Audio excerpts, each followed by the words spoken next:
Could go on 3 pages in the notes, please, to page 213. We can see that very much at that time, you are also making a note that the Prime Minister was very sceptical about long COVID.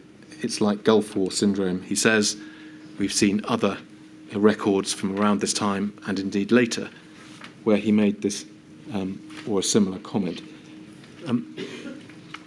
Help us with what your understanding of the Prime Minister's view about long COVID was at the time, and also whether, as you understood it, it actually had any impact in terms of policy making, or whether these were really just noises off.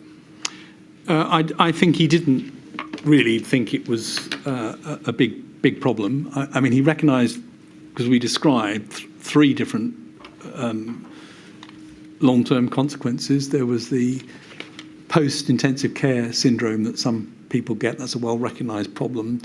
There was organ damage that some people got from COVID. That's a very well-recognised, clear problem. And there was long COVID, which is much more ill-defined.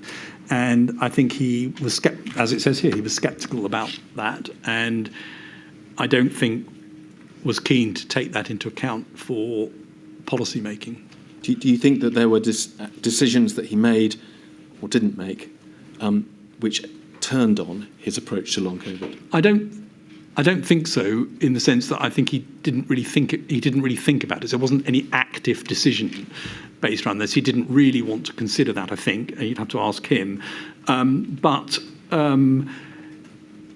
there was definitely, during this period, the COVID pandemic was running at high levels all the way from August through to the end of that year. And so the recommendation was keep the prevalence low. That was not happening, and the consequence of that is more people with long COVID. And I don't think that was something that policymakers were keen to factor in. Right. One more reference, please, in this same document, page 166. That's a few weeks earlier.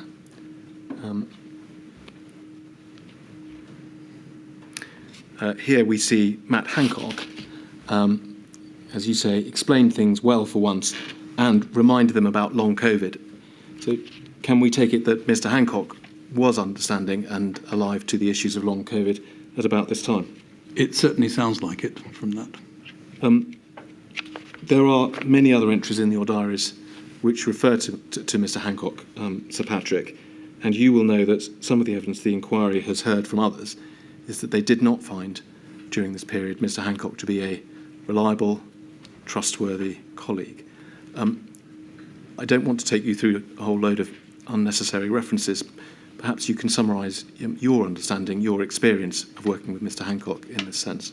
I think there's one entry which I would support, which I think he had a habit of saying things which he didn't have a basis for. And he would say them too enthusiastically, too early, without the evidence to back them up, and then have to backtrack from them days later. I don't know to what extent that was sort of over-enthusiasm versus deliberate, but I think a lot of it was over-enthusiasm, but he definitely said things which surprised me because I knew that the evidence base wasn't there. Said things that weren't true? Yeah. Yeah. Let's move over the page, please. We're still on the Wednesday, and about 3 lines down we see you've made a note, France and Germany have acted. France, I think, took our circuit break idea and applied it. We sent them the papers. Is that a recollection that you have now, or obviously something you thought at the time? Well, I'd organised meetings between science advisors from about 8 European countries. We met every couple of weeks, sometimes every week, very informal meetings where we just shared information and advice. And we often shared papers, and they'd asked us about the circuit breaker idea, and we'd sent them the papers. I have no idea whether it is what triggered them to take action or not. Just above the redaction, towards the bottom of the page, we see here an extract we looked at earlier. Apparently the Cabinet Office now cautious about putting things to Sage because we publish it all. That's a very bad outcome. It's notable that this happened at this time of increased tension. I think you said earlier that you weren't convinced that in fact anything ever came of that concern.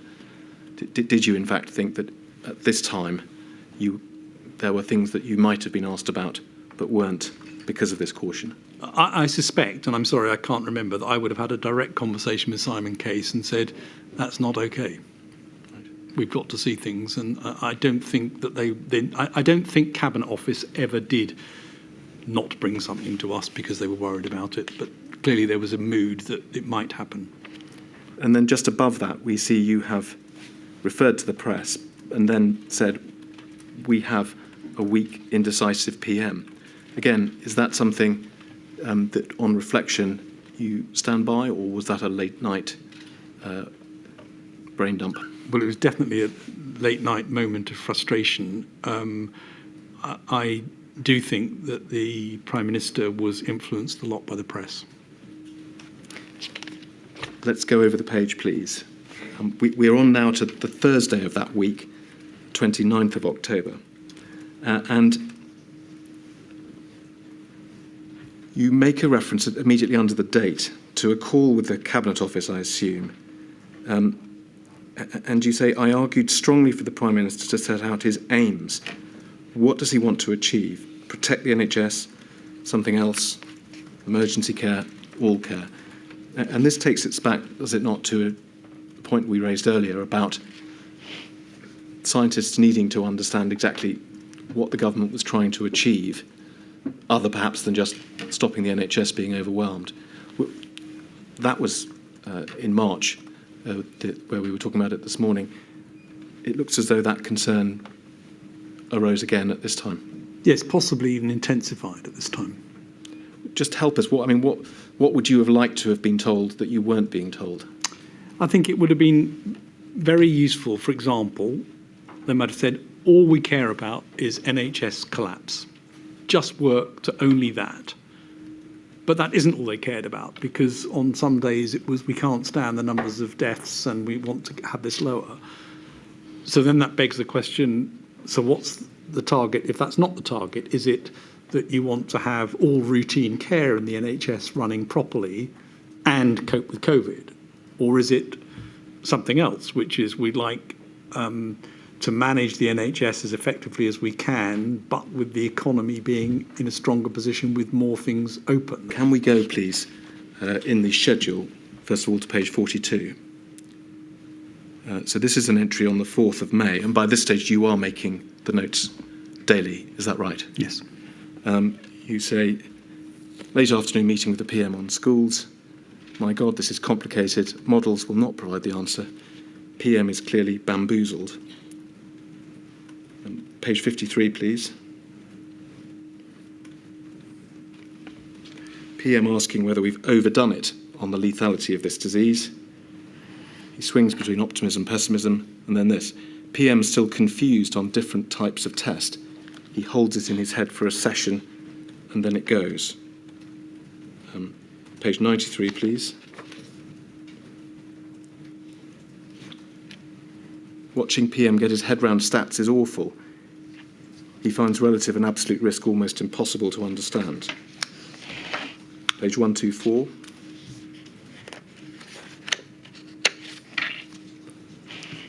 PM struggled with whole concept of doubling times, just couldn't get it.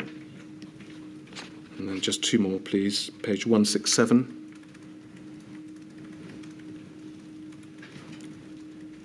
This is from later in the year, September.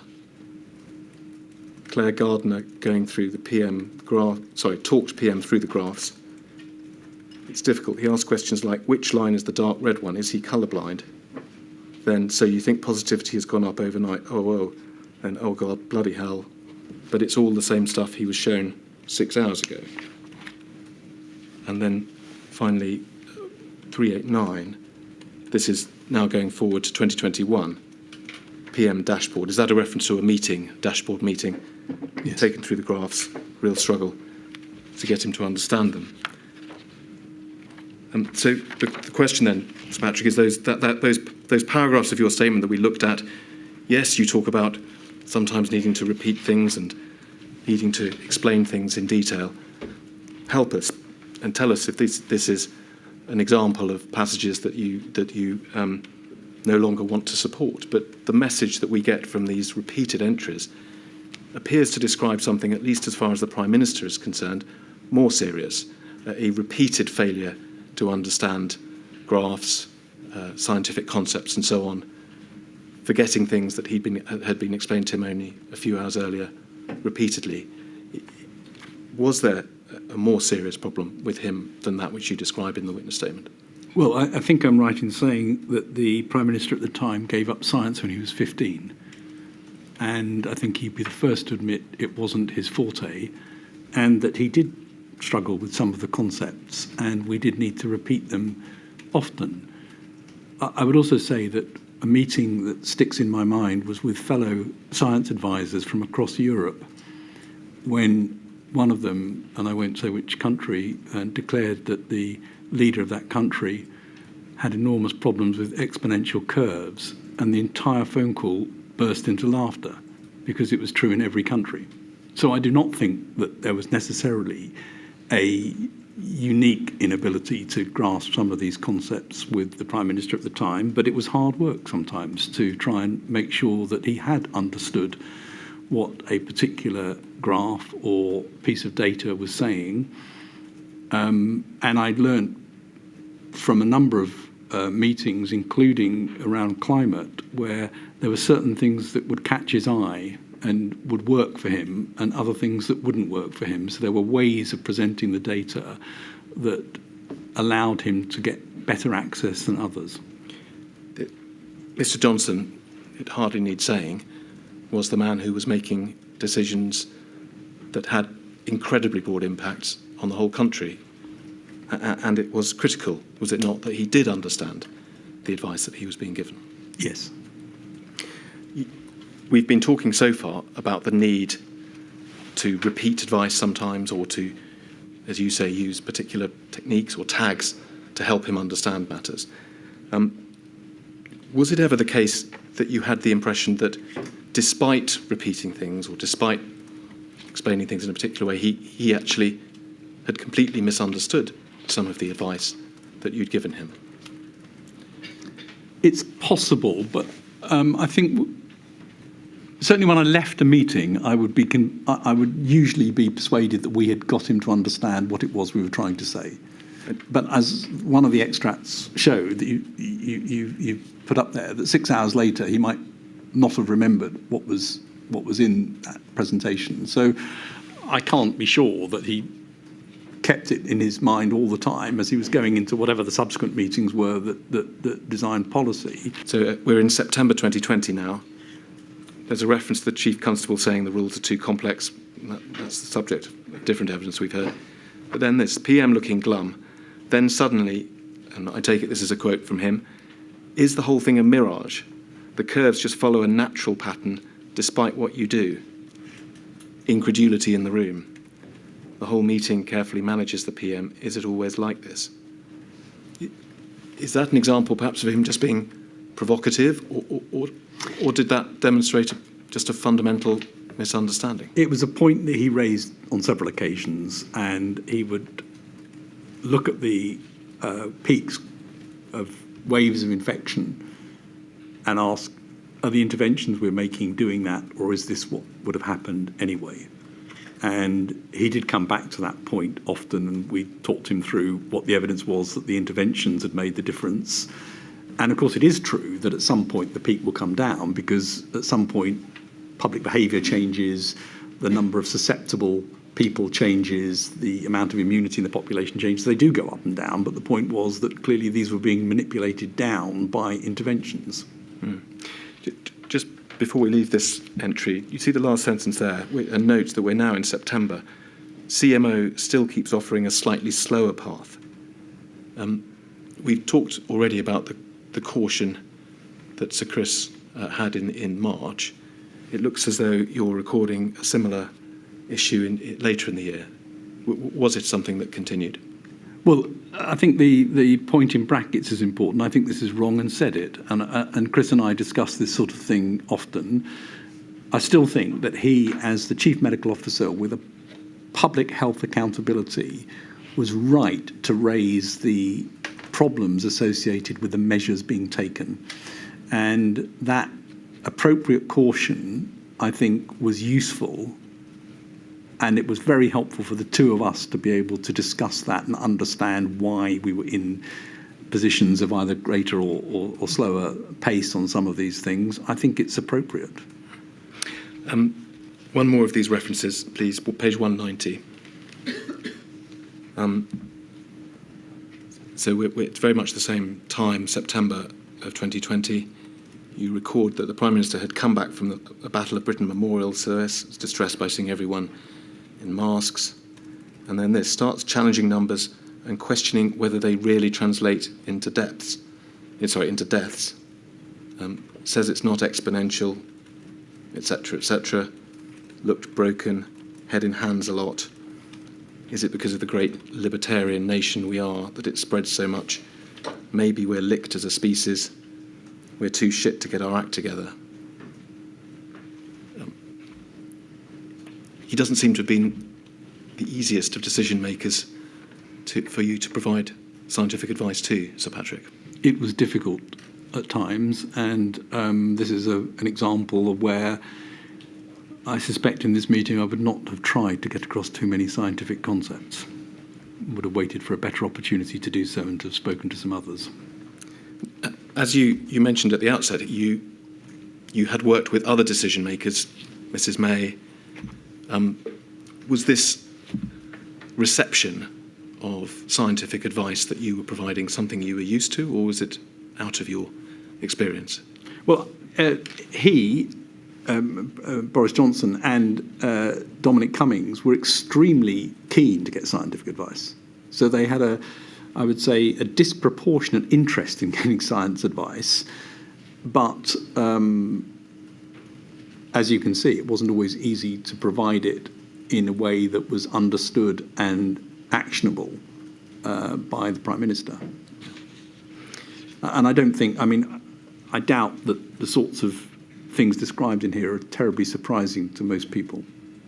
You say PM dashboard. Was that a meeting with the Prime Minister and his close advisors? There was a morning meeting just to go through numbers and have an update called the dashboard meeting. And about 5 or 6 lines down, we say PM completely obsessed with testing as the solution, even as the numbers so bad that it's obvious more action is needed. Explain why your reflection was that testing wasn't an appropriate or sufficient answer to the problem at that stage. Well, there was a proposal that was gaining traction, which was a good one, on mass testing as a way to reduce the incidence in the population, which was everybody would test on one day and then everyone who's positive would isolate, and that would definitely have cut things down a bit. But of course you've then got to repeat it, and you've got to do it several times. And as that was being worked up as a sort of moonshot, it just wasn't feasible at that time. There weren't enough tests, the right sort of tests. It wasn't practical to do it.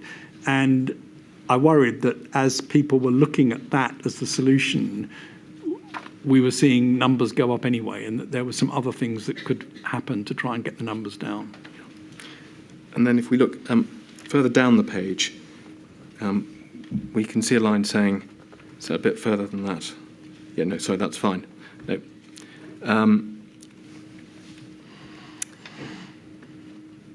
3 lines up. The Prime Minister, resistant to national lockdown, wants to continue with regional. But then both above that and below it, there are observations by you that it's not enough to deal with the areas in the higher tiers. You need to deal with what you describe here as lower prevalence areas as well. You mentioned earlier the issue with lower prevalence areas having their incidence rising. Is that what you're referring to here? Yes, because test, trace and isolate has a limited capacity, and it's actually rather effective when you have low prevalence, so you can keep a lid on low prevalence with that. Once it gets swamped, it becomes totally irrelevant because it's been swamped and the prevalence will increase.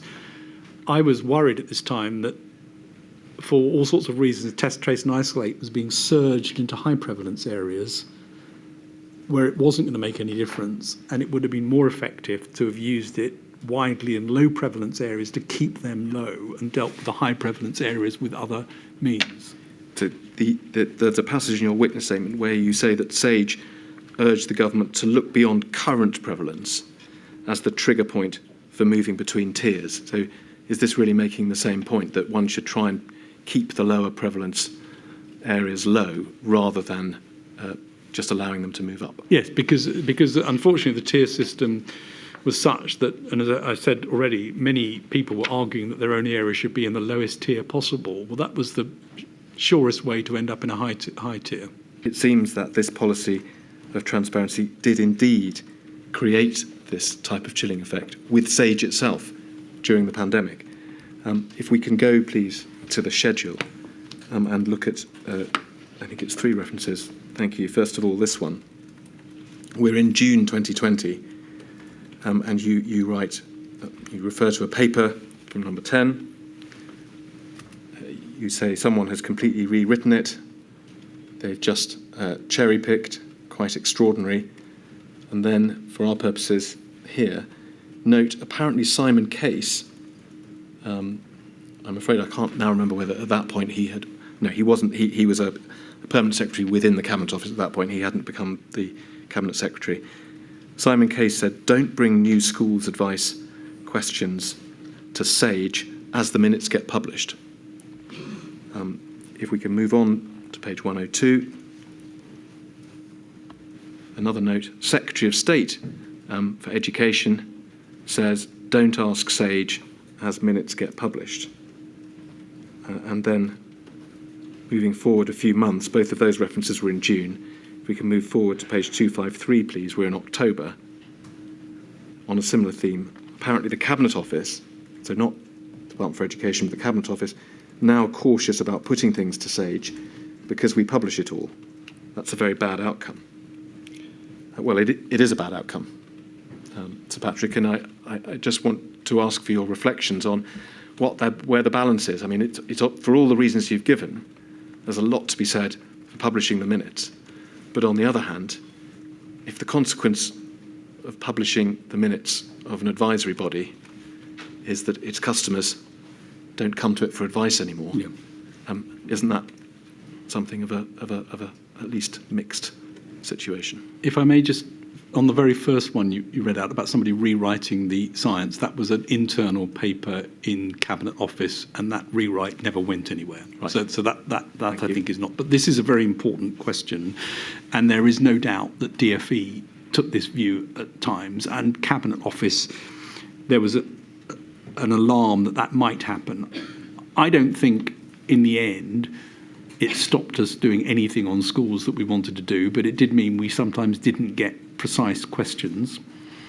I do think it's a problem, and I don't know what the answer to it is, but I believe there is a cultural issue which can be overcome, which is the more the principle is accepted that the evidence is published, not the advice, not the policy position, but the evidence is published, the better government decision-making would be. And the more that happens during normal time, as well as during emergencies like this, the more it will become a culturally accepted and reasonable thing. There is a fear sometimes that if the evidence is out there, it's going to force a minister's hand. And as I said, I do think you need to give ministers time to do things before it becomes public. But my approach has been, and I've had this discussion during peacetime in government as well as during the pandemic, is the evidence itself can neither be harmful nor beneficial. It is just what it is. And provided all of the evidence is published, ministerial decision can be completely free to overturn that evidence and say, I choose to do something different. So it is a worry, and it was a concern, particularly during this period.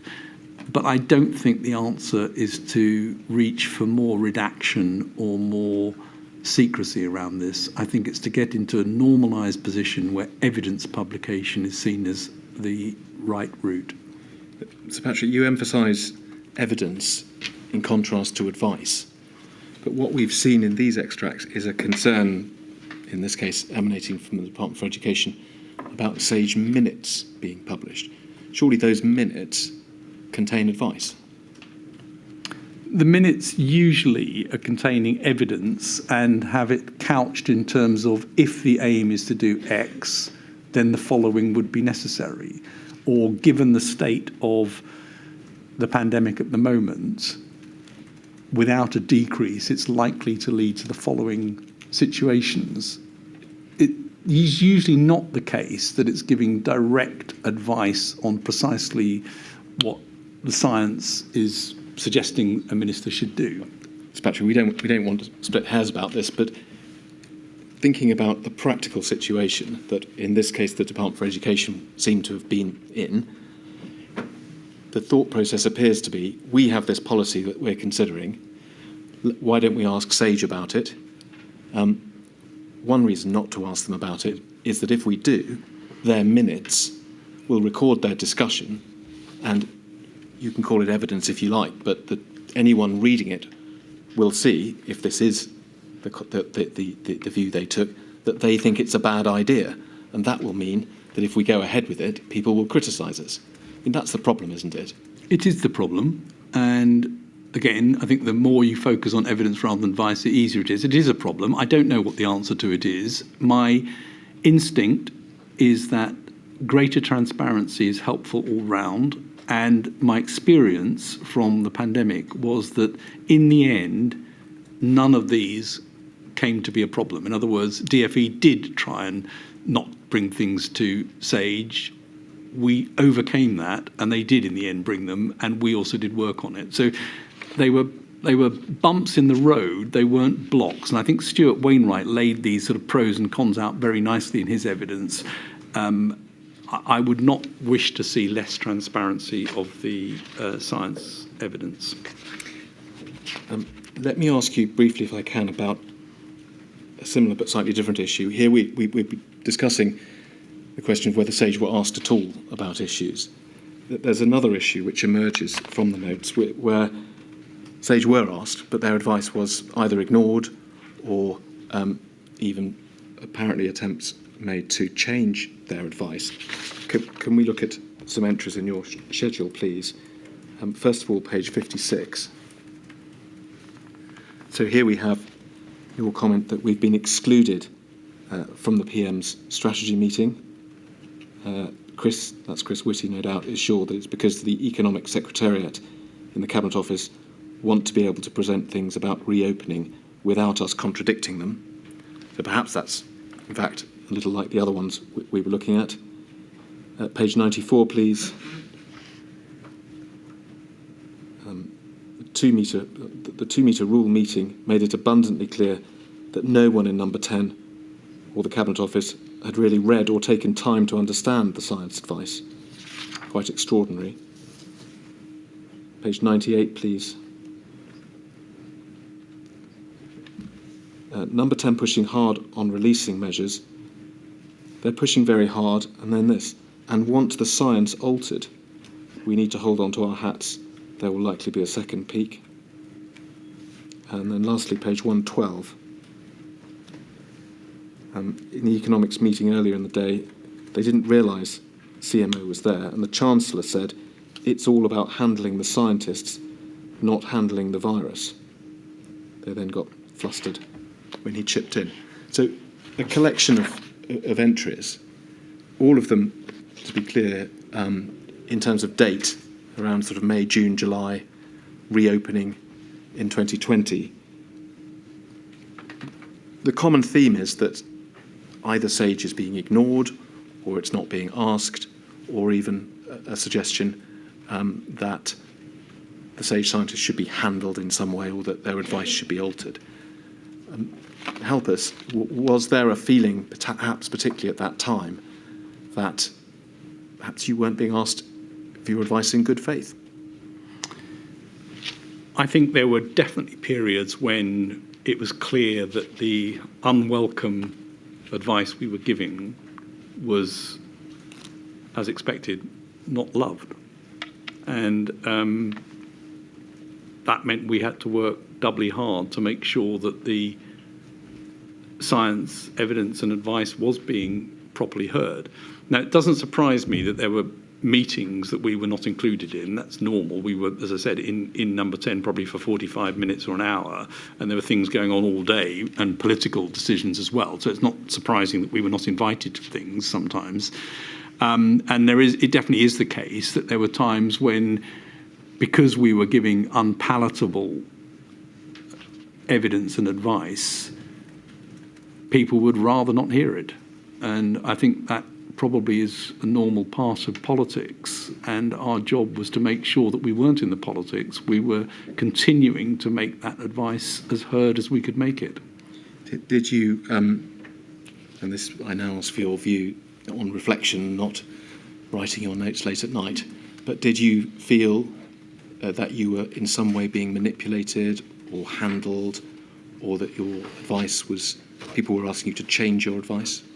Well, I don't think anyone, well, I know nobody actually got us to change our advice. I mean, the example of somebody maybe putting pressure on us to do it, we wouldn't do. And I think there's a WhatsApp exchange you've got where Matt Hancock asked me to change something, and I say, no, we're not going to change our advice, because that's where the evidence bit comes in, that you've got to at least see that, even if you disagree with it and you don't want to do it.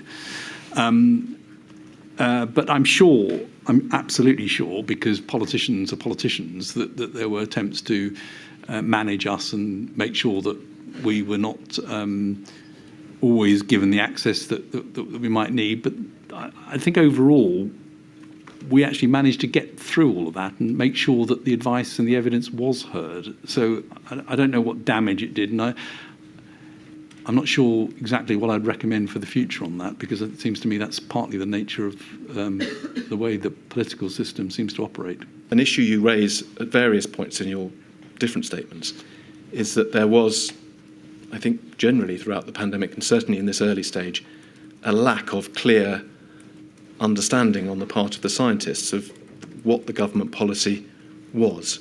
And to put it another way, the scientists lacked a baseline against which they could do their modelling and provide advice. Is that fair? Is that something that you raise and which applies at this time? I think, in a sense, there were three broad possibilities. One, that the disease could be contained and eliminated.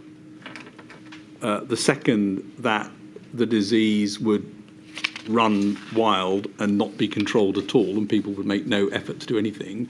And the third was to try and control it in some way to minimise the impact. And we didn't know at that stage whether it was fully containable or not. But once it breaks out, and by the way, the breakout of containment domestically is dependent upon the infrastructure you have, so the test, trace, isolate infrastructure. But once it breaks out, then my understanding from the beginning was the government did not want to do anything other than it didn't want to let it run riot. It didn't think it could get to zero COVID, and therefore it was to control it and suppress the numbers in reference to the NHS being overwhelmed. That was the closest we got to sort of understanding the aims, coupled with, as you'll see later, a desire from the government not to impose overburdensome restrictions on liberty. Yes. So my question is, on that first point, and maybe this wasn't a moment where you might have wished for greater understanding of policy, but might you have wished for more detail from the government about precisely what they were prepared to accept or not accept in terms of mortality, or was it enough simply to be told, we just don't want the NHS to be overwhelmed? Well, I think it would have been helpful to have that, but I also think, and I think I say this in my witness statement, we asked it several times to try and define a number, and nobody would give that number. I do think that's a very difficult question to answer. So mathematically, it's rather helpful to have it. It's actually a difficult question to answer. But at the what we had at this stage was NHS not being overrun. Yeah. And so moving from there, given that that was what you were being told, do you think that enough was done during February to understand what that meant and what an NHS overwhelm would look like, what the numbers involved were? I think the numbers, well, there was a lot done in terms of what needed to be, what the options were to reduce the spread. So quite early in February, work started on non-pharmaceutical interventions. Neil Ferguson in particular drew up a lot of modelling around that, what the different options were, and came up with a figure that others endorsed as well of needing to get a 75% reduction in contacts in order to try and really suppress this to the right level. So there was a lot of work done on the modelling. There was a lot of work done exposing those options into COBRA, including with the behavioural science input on that. And there was a discussion, which I think Boris Johnson puts in his statement, which he had with the CMO at the end of February on lockdown options and what the implications of those would be. So I think there was a lot of evidence that there were things that needed to happen in order to achieve this aim of suppressing the curve. I'm not convinced that there was a very effective operational response to that. What I want to do now is look at a series of entries in your notes to try and understand the sequence of events running up to the second lockdown. And so if we can start, please, by looking in this schedule that we have up at the moment, at page 245. This is Sunday, the 25th of October. And I mean, before we even look at the content, what we will see is that you were attending meetings, giving advice every day of the week over this period. So Patrick, is 7 days a week. Yes. Presumably, at least some of it working from home, but nonetheless, attending meetings, advising. Was it a very high tempo situation? Well, I think the 7 day a week working started in February 2020 and didn't end till well into late 21. Oh, possibly later than that, actually. Working, were you advising and having meetings with the Prime Minister almost on a daily basis throughout that period? Or? Most of it, yes. Right. Well, let's look at this one. Sunday the 25th, as I said, it starts with the PM meeting, begins to argue for letting it all rip. That was almost a term of art, I think, by that stage. Perhaps it's obvious, simply removing restrictions and the Great Barrington proposal. Yes, there's been a lot of discussion on that in September, and we'd had a meeting at the end of September with some external scientists invited in to discuss that as well, and that was something that was very prominent in much of the press as well, and letting it rip became the expression that people used. Prime Minister saying, yes, there will be more casualties, but so be it. Then you've put quotes, they've had a good innings. We've seen other references of a similar nature. Was this something that the Prime Minister returned to from time to time, the idea that the casualties of any letting it rip would be older and perhaps special circumstances, or that they should not so much concern should be had about casualties of that age? Is that really what he was trying to say? I think it's important to note that he might easily have said the following day, I want no deaths at all. Well, we'll come to that.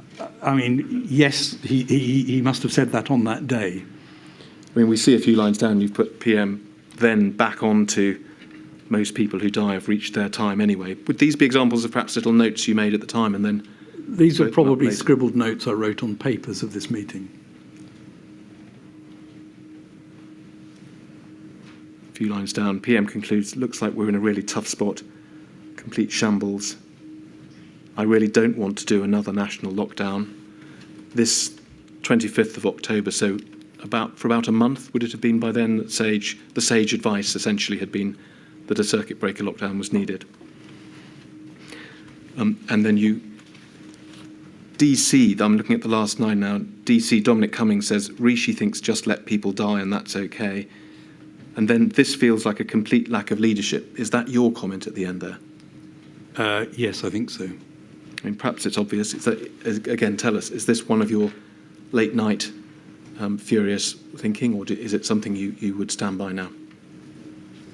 Well, it must have felt like a complete lack of leadership on that day, and reading it feels like quite a shambolic day.